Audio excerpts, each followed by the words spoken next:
On fait le vélodrome, mais ça a failli ne pas se faire. Le stade, tu en as pour 1 million d'euros. Le stade, que le stade. Hein. Après, il faut tout payer la technique, il faut payer la promo. Donc, c'est des millions d'euros, le stade Vélodrome. Il n'y a personne qui prend le risque. J'ai signé des clauses comme quoi je prenais les responsabilités, parce que personne ne prenait la responsabilité.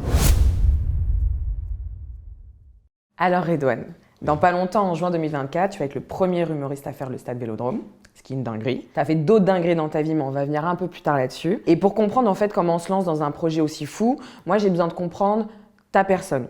La personne derrière cette carrière, derrière l'artiste. Et pour ça, on va faire un bond en arrière d'une 40aine d'années. Et donc, j'aimerais bien que tu me parles un peu de ton enfance et pour commencer, de ton contexte familial. Écoute, mes parents, mon père Smaïl, ma mère Malika, ils ont le même prénom que les parents de Zizou. Donc, coïncidence de ouf. À la naissance de mon frère Nabil, on a déménagé à la rue des Phocéens, au Panier, un peu plus haut, dans un quartier encore plus populaire, parce que l'appartement où on vivait était trop petit. Mais c'était la rue de la République, c'était un bon souvenir. C'était un bon souvenir parce qu'on n'avait pas de douche. Elle nous lavait comme la vaisselle. Comme Moulette, comme en Algérie. Ouais, comme Moulette. Avec une bassine, on était lavé et dès qu'on a déménagé à la rue des Phocéens, grand luxe, salle de bain, pompe up, douche illimitée. Tu peux me parler un peu de ton père parce que j'ai pas mal échangé avec ta femme. Elle m'a parlé pas mal de ton père, de la relation que tu as avec lui, ce profil un peu particulier. Elle me disait c'est un père algérien, musulman, mais en même temps patron de bar. Je t'avoue quand elle m'a dit ça. Ouais, non, mais parce qu'il a démarré. Tu m'expliques là. Non. Il était patron de bar, musulman, mais il n'était pas pratiquant. Une fois qu'il a arrêté, il a switché, il est parti à la Mecque. Mais c'est pas, il était là en djellaba, Chalgoumi, barman, vas-y, 2 pressions, une vodka et je vais aller faire le fajr. Non, c'était pas ça. Il était jeune, il avait un bar en bas des escaliers de Saint-Charles. Le bar s'appelait le 1900 et c'était un superbe bar et toute mon enfance là-bas, à boire des Coca-Cola, jouer des baraques d'arcade, vrai bar marseillais, cosmopolite. Et après, il a arrêté ça et après, il est parti à la Mecque. Et donc, elle s'est dit, elle a fait... Elle a fait un mix des deux. Ah ouais, mais elle a fait un mix. Mais je pense qu'elle a fait beaucoup de mix dans ton histoire. C'est une mixologue. Elle est DJ à ses heures perdues. Ça mixe de ouf. Mais non, elle a une très bonne éducation, on n'a manqué de rien. Petit, mon père s'est inscrit au foot, au karaté. Il le raccompagnait dans sa petite BMW. Elle avait une belle BM. Voilà, non, il était en place, le daron. Toujours petit costume, mocassin, lunettes Cartier, tu le voyais. Je crois que c'était un mec, il avait un cartel. Mais non, il avait un bar. Et c'était quoi le lien que tu avais un peu avec lui? Parce que ce que m'a dit aussi Jennifer, c'est qu'il y avait un truc de... Avec ton père, tu cherches un peu cette reconnaissance chez lui, alors qu'en vrai, il te la donne. Écoute-moi, il n'y a pas longtemps où il m'a dit non, il nous a toujours démontré son amour, tu vois, avec des petits mots, mon chéri, mon gâté, les vrais mots marseillais. Mais mon père, vraiment, il n'y a pas longtemps, il m'a dit je suis fier de toi. Parce qu'on était à Marseille, moi j'étais dans un resto avec mon petit frère Hichem.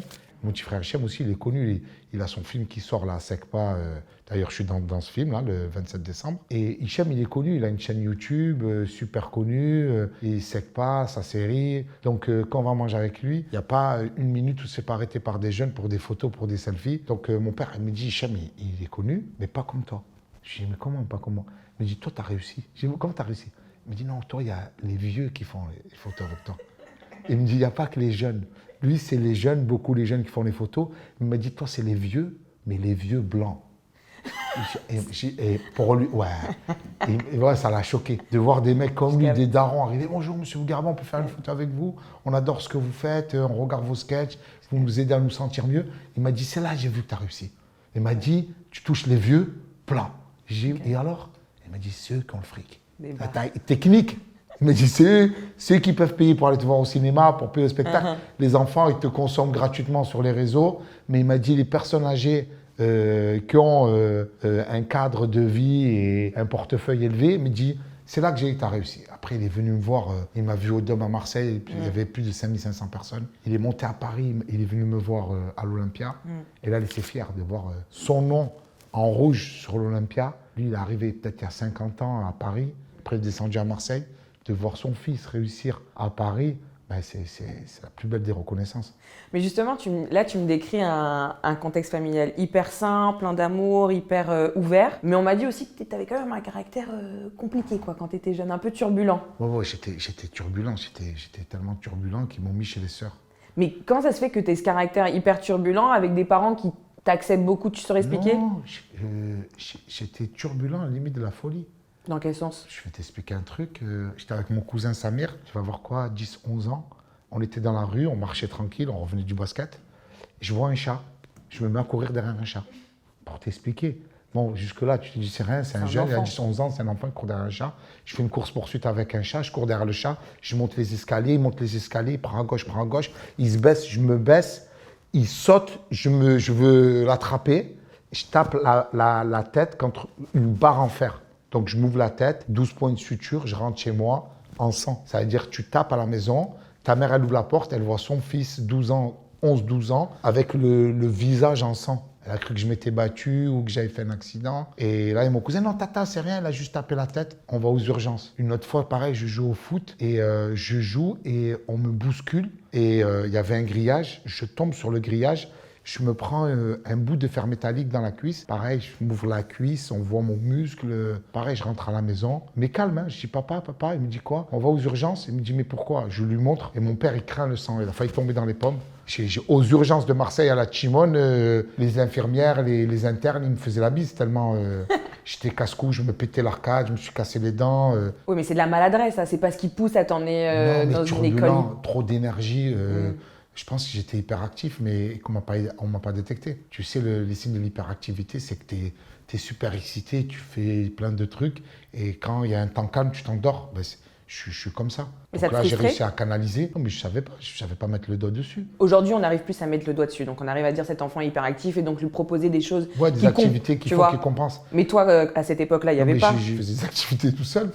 Et j'allais exploser des feux d'artifice. Je me rappelle, on était avec mon grand frère, on était sur le Vieux-Port. On avait acheté des feux de Bengale avec des lance-boules. Et j'étais sur le Vieux-Port, je tirais des lance-boules. Et à un moment, tu n'avais pas le droit de faire ça, de tirer des lance public. Et il y avait des gens sur le Vieux-Port. Moi, je tirais des lance-boules. Et là, tu as un flic qui vient. Mais moi, je ne vois pas que c'est un flic qui essaie de me mettre de m'arrêter, pour m'arrêter. Et moi, j'avais 14-15 ans. J'avais de la force et je le tire, tu me vois. Un flic qui me tient avec des lance-boules en train de faire danser un flic sur le Vieux-Port. Non, mais j'ai fait des conneries de malade. Et avec le recul, je me dis, en fait, j'étais complètement fou. Et tu te souviens, c'était quoi la connerie qui a fait que tes parents ils ont dit allez, vas-y, va chez les sœurs? Non, mais t'as eu toutes les maladresses d'aller aux urgences. Il y avait aussi en face, on avait une gendarmerie nationale. On avait la gendarmerie. Et tu sais, c'était la gendarmerie maritime. C'était les gendarmes qui allaient sur la mer contrôler les permis de bateau, les mecs qui font du jet ski, ceux qui ont des bateaux, les croisières. C'était en uniforme, gendarme. Ils avaient un képi avec une croix au-dessus. Et nous, par la fenêtre, on leur jetait des brugnons. On laissait diviser. Pareil, les gendarmes qui débarquent à la maison, vos enfants nous ont jeté des fruits sur la tête. Et donc, tu arrives chez les sœurs? J'arrive chez les sœurs. Sœur Marie-Christophe, éducation très stricte. Je me retrouve là-bas. Je crois que j'étais le seul rebeu de la classe. Inscription au catéchisme, tout le monde lève la main. Tu lèves la main comme tout le monde. Hein. Je me suis retrouvé dans cette école-là, super stricte, avec il fallait arriver bien habillé, bien coiffé, il fallait bien parler le français. C'est pas excuse-moi ou excusez-moi. Je vous prie d'accepter mes excuses. C'est la vraie forme de... Limite, tu mets un genou à terre et te mettre avec les seigneurs. Non, mais vraiment. Il y a une discipline, le respect, et j'en suis reconnaissant. C'est des trucs que tes parents savent, mais voilà, il n'y avait pas le français soutenu. Ça, vraiment, tu passes à un autre level. Et le fait d'avoir été le seul arabe, tu disais, c'était quelque chose que tu avais remarqué à l'époque ou c'est quelque chose où tu fais plus un constat aujourd'hui? Non, mais tu le remarques parce que t'es pas teubé quand même, t'as la vista. Hein. Ouais, tu vas en sortie scolaire, tout le monde sort des jambons beurre. Toi, tu sors un jambon halal beurre. C'est pas la même. Mais tu le sais, tu sais que c'est pas ta religion. T'as pas été éduqué dans cette religion-là. Et là, t'es retrouvé dans cette religion et c'est complètement différent. Mais après, c'est pareil. C'est les bases qui veulent inculquer sont les mêmes. C'est noble et c'est le respect de l'autre.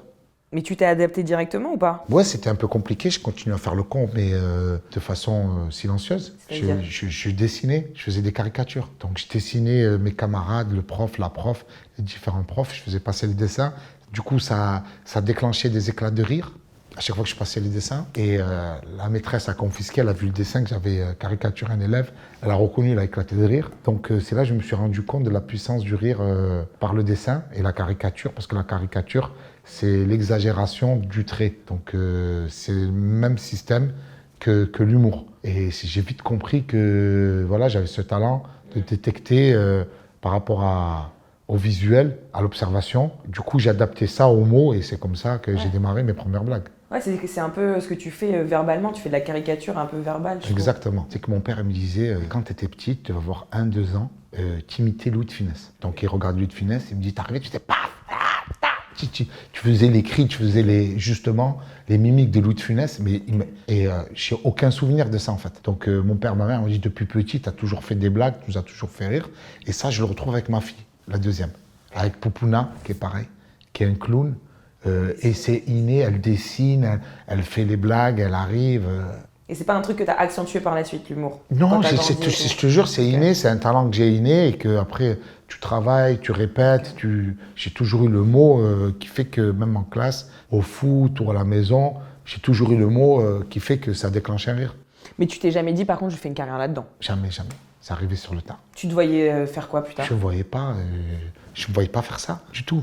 À aucun moment, je me suis dit que j'allais embrasser la carrière d'artiste. Ça ne m'a jamais traversé l'esprit. Jeune, je me disais peut-être footballeur ou un travail plus classique, mais jamais, jamais, jamais acteur, comédien, parce que c'était pas devant moi, je le voyais pas. Je vais te dire que ouais, je me voyais faire l'Olympia enfant, c'est mentir, c'est te raconter des conneries. Tes parents, ils t'ont envoyé chez les sœurs pour avoir plus de structure, calmer les bêtises.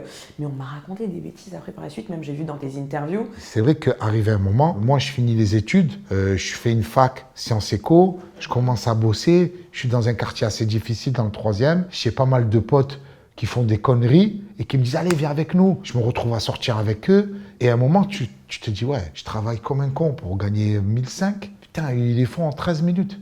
Tu comprends, toi, les jeunes qui prennent ce chemin-là? Ben, jeune, si t'es pas encadré, si t'as pas les parents, si t'as pas les frérots, si t'as pas des gens, si t'as pas une base solide, si t'es pas dans un truc qui te met en confiance, les mecs avec qui tu traînes, je te jure, arrivé un moment, t'as un mec tous les jours là, viens, goûte l'alcool, vas-y, fume du shit, c'est rien, regarde, c'est cool. 2-3 potes autour de toi qui te disent, arrive un moment, je dis, vas-y, je vais tirer sur un pétard, je vais goûter, c'est quoi ça? C'est l'entourage. C'est pour ça. Ben, ouais, l'influence. L'influence des mecs de ton quartier, il peut être fatal. Et soit ça te sert de leçon et tu reviens plus fort, soit il y a un lâcher-prise et ça y est, tu pars en live total. Et cette période-là, tes parents, ils le voyaient ou pas que tu te perdais? Ils ne voient rien du tout. Tu as 6 enfants, tu as 5 garçons, une fille. Ils sont noyés, les pauvres. Moi, j'ai 2 enfants, j'ai 2 filles, je suis perdu. Alors 5. Et tous 2 ans de différence. Tu dois travailler, tu dois remplir le frigo, tu dois payer le loyer, tu dois les éduquer, tu dois les habiller. Mais moi, je tire mon chapeau aux familles nombreuses. On s'est retrouvés à la maison, c'était nous les nounous, ou c'était nous la maman. Donc tu as tous les petits frères, toutes les petites sœurs. Moi, à 12 ans, je savais changer les couches, faire le lait, laver un enfant, l'habiller, la totale. C'est pour ça que l'éducation, c'est pas facile. Il n'y a pas de livre comment éduquer les enfants ou la bonne méthode ou tu sais pas. Parce que tu vas faire une éducation stricte. Souvent, quand c'est trop strict, à un moment, tu pètes un plomb. Tu te dis, attends, j'ai pas le droit de faire ça, j'ai pas le droit de faire ça, j'ai pas le droit de faire ça. Mes potes, ils font ci, ils font ça. J'ai pas l'argent pour faire ça. J'aimerais faire ça. Donc, dans ta tête, ça va à 4000 à l'heure. Donc tu peux faire des erreurs parce que ça fait partie de l'éducation. C'était Winston Churchill qui disait « Le vrai succès, c'est d'aller d'échec en échec avec enthousiasme ». Donc il faut beaucoup d'échecs pour avoir un beau succès. Et je pense que voilà, j'ai fait un peu le tour. J'ai fait des conneries, et je regretterais. Si c'était à refaire, je referais pareil pour pas me faire attraper. Par la suite, tu as quand même testé plusieurs carrières avant de te lancer dans l'humour. On m'a dit que tu avais été agent de footballeur. C'est Karim. Ouais, c'était jeune, ouais, c'est vrai. C'est vrai. Faut que tu me parles de cette période-là. Je l'ai connu, Karim du Paname. En fait, il y avait des jeunes dans mon quartier qui étaient très talentueux, qui jouaient super bien au foot, mais ils n'avaient pas les connexions justement pour faire des essais dans des clubs. Du coup, je prenais des jeunes de mon quartier, j'allais leur faire des essais. Je les ai ramenés jusqu'à Londres, parce que j'étais déjà allé à Londres pour faire justement un séjour d'apprentissage. J'avais fait 1 an pour apprendre l'anglais. Et là-bas, j'avais rencontré des gens, notamment dans le club de Chelsea. Du coup, j'avais pris des jeunes de Marseille, je les avais montés à Chelsea pour faire des essais. Il y en avait qui s'étaient super bien passés. Après, il y a eu des problèmes. Comme c'est des Marseillais, il y en a, ils ont volé des téléphones dans les vestiaires. Je ne raconte pas l'histoire, c'est triste. J'ai essayé le monde du football, mais c'était super compliqué parce que le monde d'agent, c'est vraiment... tu sais, tu t'occupes des mecs et du jour au lendemain, il y a un mec qui vient, qui fait une plus grosse offre et il te vole le joueur et tu as tissé des liens avec les gens Et c'est vraiment, pour faire ce métier, il ne faut pas avoir de cœur. C'est que du business. Ouais, faut pas d'affect. Il n'y a pas d'affect. Tu sais, il y a des agents et des clubs, ils traitent les joueurs comme du gibier et inversement. En même temps, tu vois les montants. Ouais, c'est un monde super difficile avec des coups de pute pire que le stand-up. Il y en a pas mal aussi dans le stand-up. Ouais, le stand-up, c'est mignon, c'est mignon. Par rapport au foot. Ouais, par rapport au foot. Au foot, c'est Champions League. Hein. Les coups qui se font les mecs pour de l'argent, c'est des grosses sommes.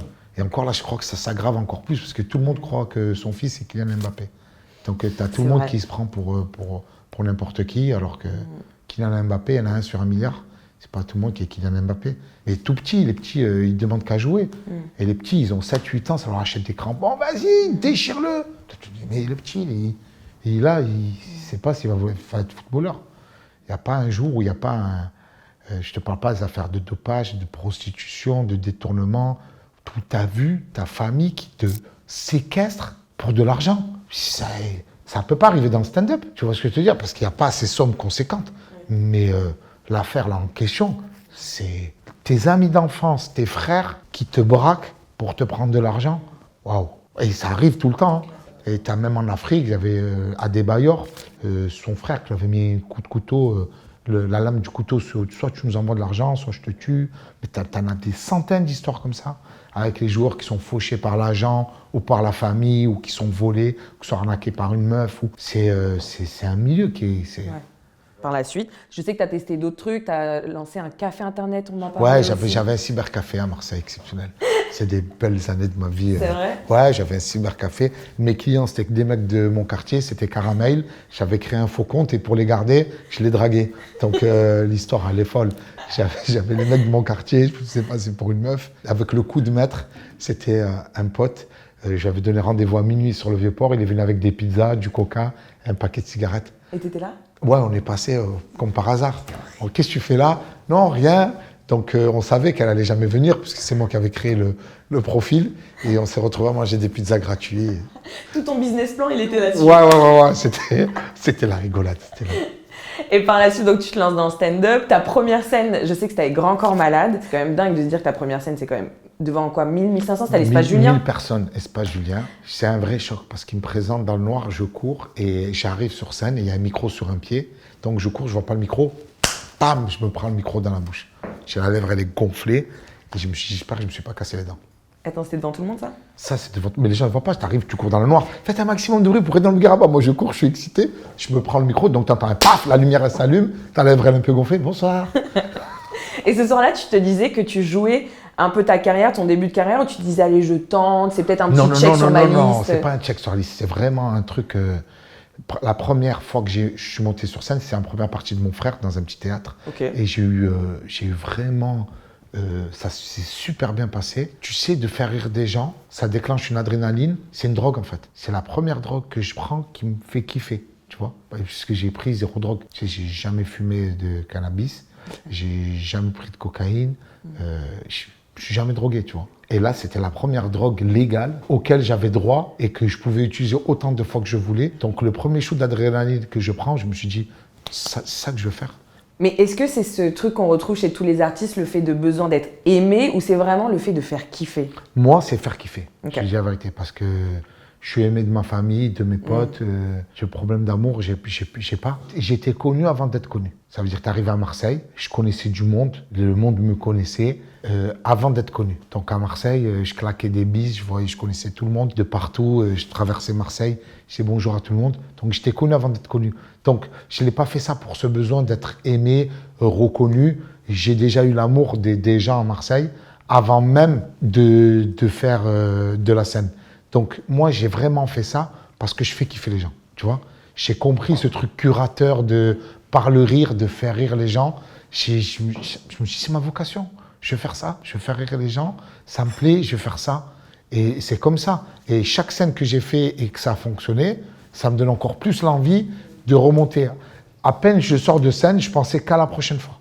Mais c'est marrant que tu me dis j'étais connue avant d'être connue parce que j'ai eu Minos et il m'avait raconté une anecdote où tu devais le rejoindre dans une chicha dans son quartier et t'arrives et il voit genre plein de petits de son quartier et toi au milieu et il est en mode genre mais qu'est-ce que tu fous là? Il me dit mais je les connais. Ouais, je connais parce que c'est ça, j'ai beaucoup voyagé.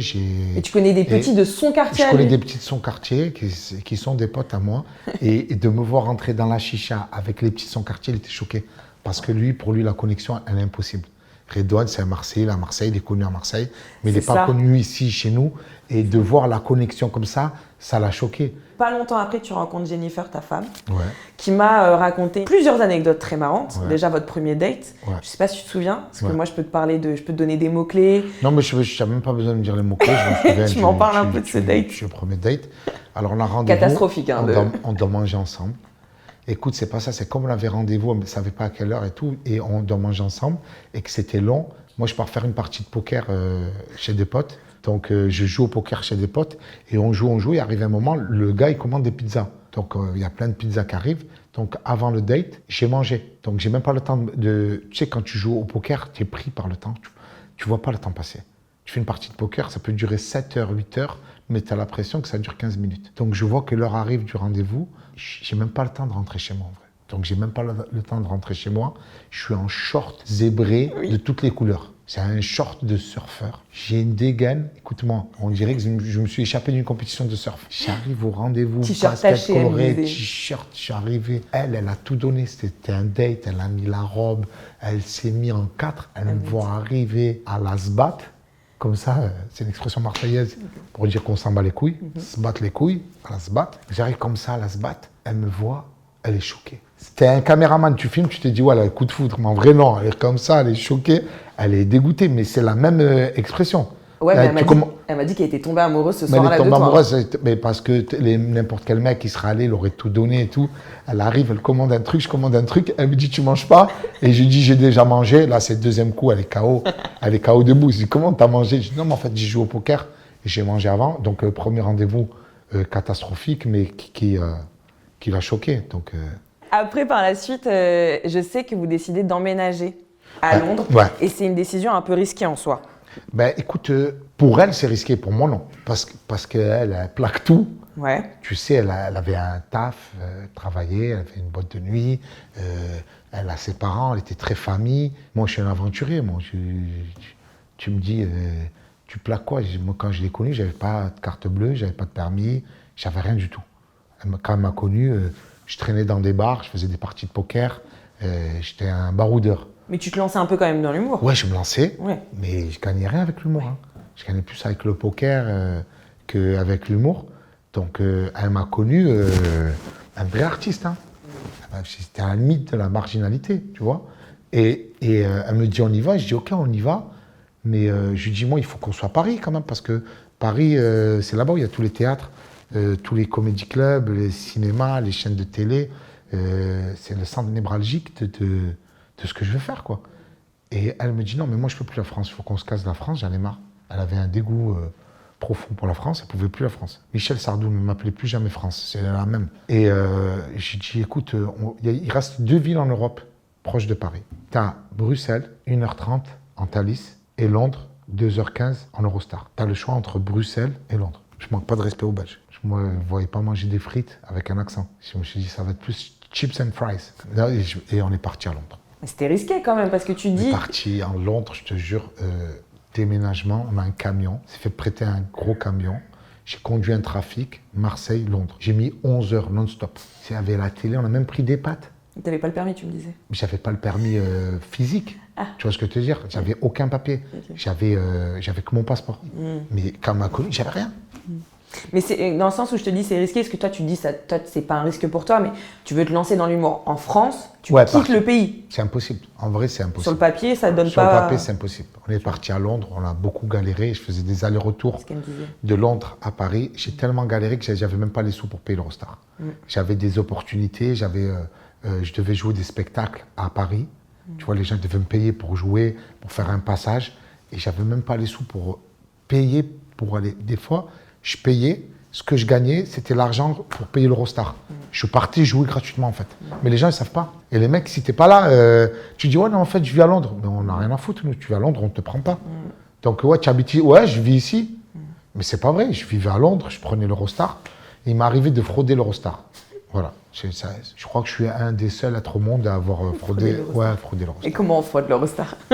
Écoute, je devais jouer à Paris, et comment t'expliquer ça? J'arrive avec le billet parce que j'ai acheté des billets sur Troc des Trains. Troc des Trains, c'est les billets occasion deuxième main. Toi, tu achètes ton aller-retour pour aller à Londres, finalement, tu ne juges pas ton retour, non remboursable, non échangeable. Et moi, je vais sur ce site, je trouve un billet à 50 balles, je l'achète, je le scanne. En fait, le billet est déjà utilisé. Tu sais, ça sonne. Wow. L'arnaque. L'arnaque, et moi, dans ma tête, il y a tout l'horloge qui se déclenche. Je dois jouer le soir à Paris, je dois payer mon loyer à Londres. Si je pars pas à Paris, je paye pas mon loyer. Je paye pas mon loyer, je suis à la rue. Je suis à la rue, c'est triste. Tu vois, ça va 4000 à l'heure. Il faut absolument que je parte. Mais j'ai pas l'argent pour partir. Je sais pas, je suis là, je réfléchis, je me dis comment je vais faire. Et là, je vois une vieille dame qui arrive. Je crois que c'est Dieu qui me l'a envoyée. Elle arrive comme ça, la vieille dame. Elle n'arrive pas à passer son billet. J'arrive, j'ai attendez madame, je vous aide à passer votre billet. Donc je lui scanne son billet, la porte s'ouvre et je rentre avec elle comme si c'était ma grand-mère. Donc tu sais, quand tu prends l'Eurostar, il y a un seul portique. Tu passes le premier portique, après c'est fini. Tu as une sécurité, après tu as un douanier, on te demande plus le billet. Et j'ai fraudé comme ça. Après, j'y ai pris goût. J'ai pris goût. T'as pris goût? J'ai pris goût, j'ai frotté 2-3 fois. Après, je me suis fait attraper par une dame de l'Eurostar. C'est vrai? Je dis, monsieur, qu'est-ce que vous faites? Je dis, madame, parlez doucement, crie. C'est bon, vous m'avez attrapé, faites pas chauffer. C'était les débuts en plus où je commençais à être connu, tu vois. Donc, j'ai dit, ça va, c'est bon, vous m'avez attrapé, faites pas chauffer. Juste doucement. Mais justement, c'est pas vous m'avez attrapé, vous allez me taper la honte. Oui, vous avez raison, doucement. Tu m'as parlé d'un loyer tout à l'heure, du loyer à payer. Et il y a une personne qui a une question pour toi. Alors moi, des questions, j'en ai pas. Parce que quand j'en ai, je te les pose. En revanche, je voudrais que tu expliques comment tu as payé le loyer quand on était en galère à Londres et qu'on n'avait pas assez. Allez, je te fais des bisous. Alors là, il y a des gens, ils vont tomber de leur siège. Hein. Écoute, j'avais un loyer à l'époque, c'était 2500 pounds. C'est 2012, 2500 pounds, c'est limite 3000 €. On avait un loyer de folie et je devais avoir 1000 pounds. Tu sais, il manquait 1500. Et on devait payer le loyer le lendemain et c'était un week-end. Et elle me dit, on fait comment? On ne peut pas payer le loyer. Et vous étiez 3, il y avait toi, ta femme et ma fille. Et ta fille.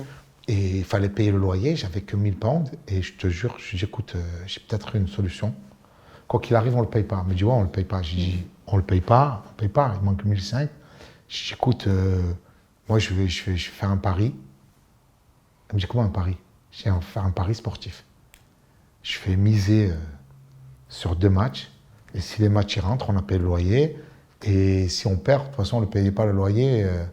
On avait 1000 pounds et tout. On m'a dit, vas-y. Hein. Et je me rappelle, j'avais misé. Sur Manchester. J'avais misé sur Manchester et Real. J'avais mis 2 matchs et les 2 matchs sont rentrés. Je suis la chatte du miséreux. C'est comme ça qu'on dit. Et en plus, elle m'a dit, ça n'a pas payé que ce loyer. Ouais, ça ouais, vraiment fait un petit, on a fait à chaque fois. J'ai eu. Non, je te jure, la vieille dame qui arrive dans l'Eurostar, le loyer impayé, j'ai toujours eu. Un bon instinct. Ouais, j'ai un bon instinct et j'ai une étoile au-dessus de moi, je te jure. Et c'est ce que c'est vraiment le mot qui revenait souvent quand j'ai parlé avec des personnes de ton entourage, où j'ai découvert un peu plus sur ton histoire, c'était vraiment le côté instinctif. T'es vraiment, tu te lances. Ben Minos, quand j'étais à Paris, que j'étais en galère, je dormais chez lui. Et il rigolait parce qu'il me voyait faire peut-être, j'allais jouer à droite, à gauche, je me déchirais, je rentrais, j'avais 200 €, c'était tout ce qui me restait. Il me voyait aller au bar tabac, tout miser pour essayer de le transformer en 2000. J'avais que cette obsession du loyer. Et il me disait, mais ta vie, c'est du all-in. Je mise tout, je crois en moi. Moi, j'ai ce côté joueur. Je fume pas, je bois pas, mais je suis joueur. D'ailleurs, les paris sportifs, je peux parler d'alcool, de drogue, c'est quelque chose qui peut être très compliqué chez certaines personnes. Toi, est-ce que tu arrives à avoir une relation saine avec les paris sportifs? Et si c'est le cas, comment? Le conseil que je donne aux jeunes, c'est de ne pas jouer. Ouais. Et aux adultes, si vous jouez, soyez responsables. Jouez que ce que vous n'êtes prêt à perdre. Tu vois, faire un truc pour dire, je joue mon loyer, non. Si tu as ton loyer, paye ton loyer. C'est le conseil que je donne. Si tu as ton argent pour... c'était déterminant pour aller faire tes courses, tu as ton budget pour aller faire... Va faire tes courses. Remplis ton frigo, mange. Tu as des mecs qui sont là, ils reçoivent leur paye, ils mettent tout dans les paris sportifs. Non. Ils font des Non, crédits. faut des crédits. Non, faut pas. Faut pas. Tu joues que ce que tu es prêt à perdre. Tu te dis, vas-y, je me mets un budget de 10 € par week-end, 50 € par week-end, et tu joues tous tes week-ends, et tu fais ton petit tableau Excel, et tu regardes si tu gagnes, et sur une année, si tu arrives à être positive ou perdre un peu, mais que tu as vraiment cette adrénaline, que tu as kiffé, tu as regardé tes matchs, c'est bien, c'est à gagner. Parce que on parlait de cette période de Londres qui a été quand même très galère, tu étais livreur de pizza. Moi, j'ai livré des pizzas, j'ai souffert à Londres. Hein. Elle m'avait dit que tu n'étais pas très heureux en tant que dans cette période-là, justement, où bah, tu livrais des pizzas. Non, mais et tu sais quand tu es en déprime, tu sais pas que tu es en déprime, hein. Tu dors 28 heures sur 24. C'était ça un peu cette période? Ouais, je dormais, je regardais des matchs de foot, j'étais casanier, je bougeais pas de la maison, mais tu te rends pas compte que tu es en dépression. Tu crois que tout va bien, tu fais 220 kilos, tu as 2 canapés dans ton salon, toi et le canapé. Tu vois, superposition, tu es devant la télé, tu bouges pas, mais tu t'en rends pas compte. Parce que tu es absorbé par le truc. C'est ça la dépression, c'est quand tu fais des trucs qui te font pas plaisir. Ça me faisait pas plaisir d'être livreur de pizza. Tu te dis pas dans ta vie, tu vas être... je manque pas de respect aux livreurs de pizza, mais c'est un job d'étudiant en fait. C'est un truc... t'arrives pas, t'es petit, tu notes, tu vas être astronaute, physicien et livreur de pizza. Tu sais pas... Il n'y a personne dans sa vie qui te dit « Ouais, putain, j'adore les scooters, rouler sous la pluie et transporter de la bouffe italienne. » Bah justement, j'ai une question pour répondre un peu à cette période-là, mais c'est pas moi qui vais te la poser, c'est quelqu'un d'autre. Vas-y. Moi, ma question, c'est comment t'as fait pour pas abandonner alors que tu gagnais pas beaucoup d'argent? Écoute, j'ai pas abandonné parce que j'ai pas fait ça pour l'argent. T'abandonnes si tu fais pour l'argent. Tu fais un truc et ça paye pas et tu te dis « Vas-y, je laisse tomber. » Je suis pas philanthrope, je suis pas bénévole, je suis pas... Tu abandonnes si tu, justement, t'es centré sur l'argent. Moi, j'aurais pu faire ça encore pendant 20 ans. Je jouais dans des caves, dans des comédie clubs, dans des mairies, dans des petites salles. Ça me plaisait. À partir du moment où j'arrivais à mettre un peu de pain sur la table et en survivre, pas en vivre, en survivre, moi, ça me dérangeait pas. Je faisais les allers-retours, je prenais des bus, je prenais le métro, je fraudais le métro, parce que c'était ma passion. T'as des mecs, ils arrivent, ils te posent la question, ils te disent pas est-ce que ça te plaît pas, qu'est-ce que ça te procure, ils te disent ouais, combien tu gagnes quand tu fais cette salle? Combien tu gagnes quand tu fais ça? Et une pub, ça te rapporte combien? Et quand tu tournes dans un film, je fais oh, Bambi, c'est bon, arrête de me parler des sous, frérot. Concentre-toi sur les blagues. Parlons du moment où ça a un peu explosé pour toi. Ouais. Est-ce que tu saurais identifier le moment, la vidéo, le spectacle, peut-être le passage télévisé où il y a eu ce tournant? En vrai, c'est un cumul de trucs. On a essayé de l'expliquer, c'est inexplicable, mais le tournant vraiment, c'est la naissance de ma deuxième fille. T'as Poupouna qui naît. Et là, j'ai un truc dans la tête, me dire, là, il faut remplir le frigo, mais pour 4. Tu vois, il faut remplir le frigo pour 4, il faut upgrade. Il faut vraiment se professionnaliser, mais c'est un truc inconscient que tu as dans la tête avec la naissance de l'enfant, te dire oh, il faut s'en occuper, il faut qu'il ait une bonne éducation, il faut, tu vois, anticiper, regarder de l'avant, être en mode joueur d'échecs, calculer les coups, tu vois. Donc il y a ça, il y a ce switch mental de la naissance de la deuxième, et ça a fonctionné. J'ai tourné le film La vie scolaire. J'ai le rôle prof de sport. Ça a cartonné les cultes chez les ados. Tu as ce film. Je suis chez Mouloud, je fais les chroniques. J'arrive, je suis en Nabila, en SCH, en Soul King. Je joue différents personnages. Je fais aussi les impros. Vas-y, mange ton Kinder, cousine, je t'ai vu, voilà. Elle a sorti son petit Kinder. Écoute-moi, elle a même pas... Tu sais qui t'a cramé? C'est Franck. Parce qu'à peine ça sorti... Le fait de, Roman me dit de poster les vidéos sur Internet et de poster les impros. Donc, tu as ce cumul cinéma, télé, scène, impro qui font que ça prend. C'est plusieurs leviers qui font qu'on arrive à l'intersection où je suis mature, je sais ce que je fais, je maîtrise mon art, je suis bon dans ce que je fais, j'ai conscience de ça et ça a été là le carrefour de la réussite. Tu dirais que tu as le bon âge pour réussir? Ouais, c'est pas l'âge, c'est le bon moment. Ça m'était arrivé il y a 20 ans, il y a 10 ans, j'étais pas prêt. J'aurais peut-être pété la grosse tête, j'aurais peut-être fini drogué ou autre. Mais ça arrivait, je te jure, au bon moment. La bonne maturité. Ouais, la bonne maturité, là, je sais, peut-être elle posait sur les épaules, je sais vraiment ce que je fais, je maîtrise ce que je fais. Parlons un peu de ton style d'humour. Tu as beaucoup été connu pour ton talent pour improviser. Ouais. L'improvisation et le côté humour très incisif sur les premiers rangs, Ouais. comment tu attaques les personnes. T'as pas peur de la blague de trop, du moment de trop, tu sais, d'être dans une phase de transe de blague, tu vois, et d'avoir cette blague de trop Non, parce que ça fait des années que je fais ça, je maîtrise, et c'est comme les catcheurs, tu sais. N'essayez pas de reproduire ça chez vous, vous allez vous faire mal. Tu sais, il y a plein de gens qui essaient de le faire, mais tu le vois que c'est pas leur nature. Il y a une bienveillance, tu sais. Je joue devant un public et je sais qu'il y a une limite à pas dépasser et je ne dépasse jamais cette limite. Et je vois dans ton regard si tu veux qu'on te vanne ou pas. Donc il y a des gens, je les vois, ils sont là, ils disent s'il te plaît, on est là, mais on a été invités, on voulait pas être au premier rang. Et tu vois qu'il y a des gens qui te disent ouais, vas-y, je suis là, nique-moi, tu vois. Et c'est ça, le truc, on dépasse jamais. Et derrière les impros, il y a un spectacle écrit, préparé, qui est solide.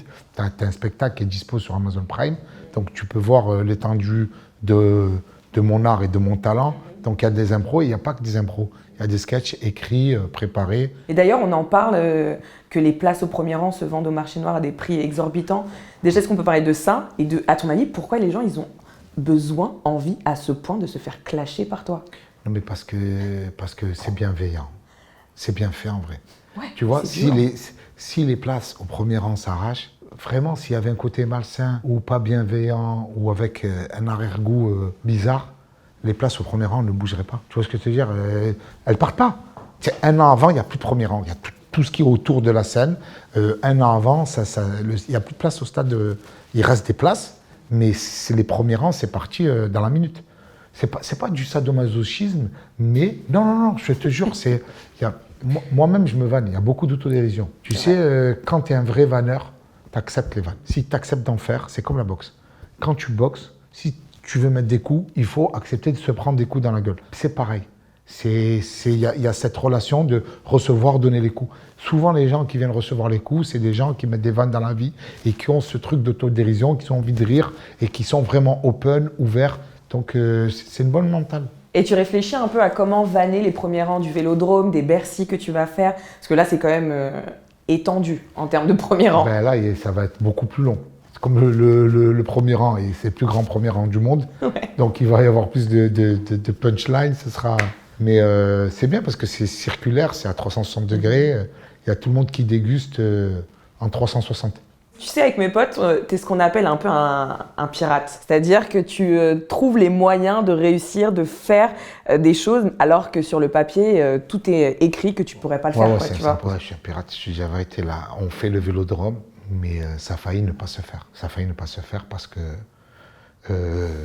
c'est super dur de faire un stade. Il y a personne qui te suit. C'est comme si tu veux faire un crédit, tu vas acheter une maison, mais que tu n'as pas d'apport, tu n'as pas de fiche de paye, tu n'as rien du tout. En plus, en humour, stand-up, en fait, il n'y a jamais personne qui a fait le Vélodrome, c'est simple. En humour, ça n'existe pas. Ah ouais. Mondial, il n'y a pas personne au monde qui a fait le Vélodrome en humour, ça n'existe pas. Tu regardes les artistes qui ont fait le Vélodrome depuis le début, ça démarre Julio Iglesias, après tu as Johnny Hallyday, tu as Rolling Stone, et en français, tu as Soprano, SCH, Jul.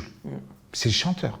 Pareil, les chanteurs, les gens, ils chantent, c'est notre discipline. Là, tu fais des blagues, il faut la technique, que le mec du premier et dernier rang, ils ont le son en même temps et que les rires te reviennent pour pas qu'il y ait un délai. Donc, il y a un enjeu technique, il y a un enjeu de remplissage, c'est pas tout le monde qui remplit, et il y a un enjeu financier. Ça coûte cher.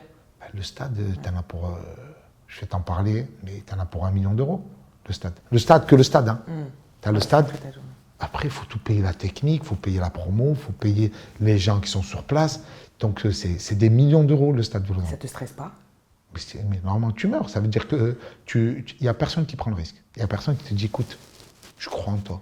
C'est pour ça que je te disais, c'était dinguerie, tu fais des dingueries. Mais ouais, je fais la dinguerie parce que je prends la responsabilité, moi, financière, de le faire. J'arrive là-bas avec, comment vous allez faire? J'ai mis mon rein sur eBay, il est là-bas en Albanie, et donc il n'y a personne qui veut le faire. Jusqu'à la dernière minute, je me suis battu avec, j'ai signé des clauses comme quoi, je prenais les responsabilités, parce que personne ne prenait la responsabilité. Ok, c'est un vrai tournant dans ta carrière. Donc Bien sûr, c'est un tournant dans ma carrière parce que il y a que moi qui crois en moi comme je crois en moi.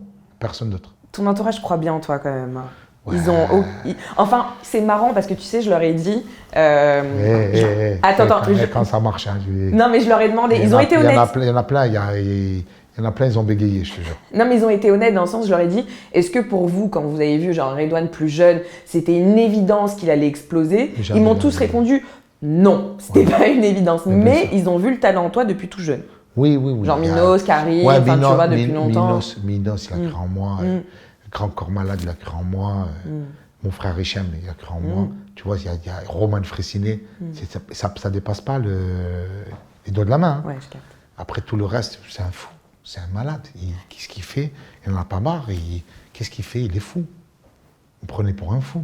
Il y a un peu de folie quand même. Ouais, il y a de la folie, mais la différence entre la folie et le génie, c'est infime. Hein. Moi, j'étais fou avant, maintenant je suis un génie. Hein. Et tu sens que, tu parlais tout à l'heure de la pression, enfin tu me parlais un peu de tous les enjeux qu'il y a autour du Vélodrome. Et en vrai, les Bercy aussi, c'est des grosses dalles, c'est des grosses salles. Est-ce que tu as l'impression que c'est une dynamique différente de jouer un spectacle d'humour devant autant de monde, contrairement à des salles beaucoup plus petites où il faut rester un peu dans cette même énergie? Non, c'est notre énergie. Ça prend beaucoup d'énergie. Plus la salle est grande, plus ça prend d'énergie. Parce qu'il faut aller chercher des gens très loin. Tu sais, de jouer dans un théâtre à l'italienne, de jouer à l'Olympia, moi j'ai l'impression de jouer dans ma chambre.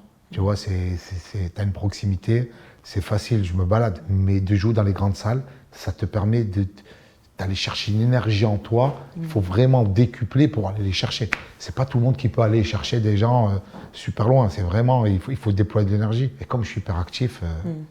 Et tu réfléchis un peu à une dynamique un peu show, comme un artiste musique ouais. Là, pour le stade, ça va être un truc exceptionnel. Ça va être du jamais vu.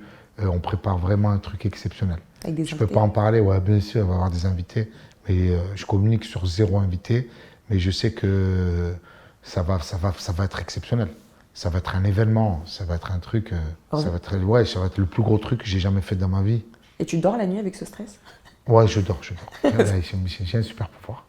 J'ai le pouvoir, je pose ma tête, peu importe l'endroit, le lieu. Là, je pose ma tête, je pars, je m'endors. Hein. On va finir l'interview avec une petite question d'une invitée très particulière. Je te laisse cliquer. Oh là là là là, c'est ma caquiche, ça. C'est qui ton artiste préféré? C'est papa. Et c'est qui l'artiste préféré de papa? C'est moi. Tu crois qu'il a un autre artiste préféré à part toi? Je sais pas. On lui demande? Papa, moi, c'est qui ton artiste? Ah ouais, c'est mon trésor, ça. Celle qui a changé un peu ta carrière, ce que tu disais. Ouais. Ouais, c'est mon associé, c'est mon binôme. Hein. Je l'amène dès que je peux à l'école, je la récupère avec un petit goûter. On se fait des blagues, on se regarde des trucs que la maman n'est pas très, très d'accord. Tu sais, on se regarde les frères Wayans, Little Man. En fait, c'est un adulte, non, qui se fait adopter par une famille qui joue le bébé pour récupérer un diamant. Okay. Et c'est pour nous, c'est des blagues potaches, mais ça nous fait rire. Et à chaque fois, elle me dit, papa, on regarde Little Man. Ma femme, elle regarde ça, elle me dit, faut pas lui montrer ça, c'est pas pour elle. Et on s'éclate à ça. Et alors, elle te demande, c'est qui ton artiste préféré à part elle? Dans l'humour, c'est Roman Fressinet, et qui est le fruit. Et tu t'inspires d'artistes pour préparer tes grosses salles? Non. Non? Je regarde pas, je vais pas au théâtre, je vais pas au cinéma. Déjà, c'est chronophage, j'ai pas le temps. Entre les interviews, entre ce que je prépare, entre les films, entre tout ce que je fais, la famille, mais il me reste plus trop de temps. Je trouve du temps sur mon sommeil. Heureusement que tu as ça, parce qu'il y a des gens... Ouais. Là, le temps que je suis avec vous, c'est des heures en moins que je dors. Pardon. Non, mais c'est pareil. Et qu'est-ce qu'on peut te souhaiter par la suite? Plus d'heures de sommeil. On finit là-dessus. Ben oui. Merci beaucoup, Redouane, pour cette Merci interview.